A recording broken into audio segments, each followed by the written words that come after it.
এবারে ভাইয়া কি আর ইনে মাছ দেখছিস? মাছ তাই হাতে দি বসি বসি নাই বইয়ে খাল ভারে বইয়ে মাছ দাও দেখছিস দাও মাছ মাছ দাও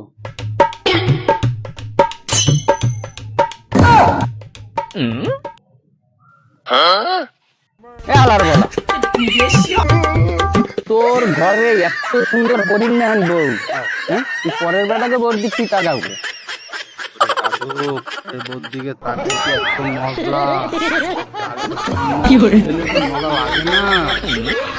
রে আসলে তো সত্যি কথা কইছি মুই তো আওয়ার কালে একজনের বউ গেলে চুম্মা দিয়েছি কি যে মজা লাগছে কি কি কি কাও ভালো তো আছো? কার গালে যাচ্ছ? কার গালে তোর বউ গেলে কি কি কি হয়েছে ঠান্ডা তোর রোডে দেই তোমার অন্য বেটাকে বোর দিকে গালে চুম্মা দিলে তাইয়ে থাকলে তোমার আরাম লাগে দেখ তোমার বউর কথা কইছি যে চুম্মা দিয়েছি বলে এই তোমার একদম মাথা বের শটে গেছে আরে মাছ করবো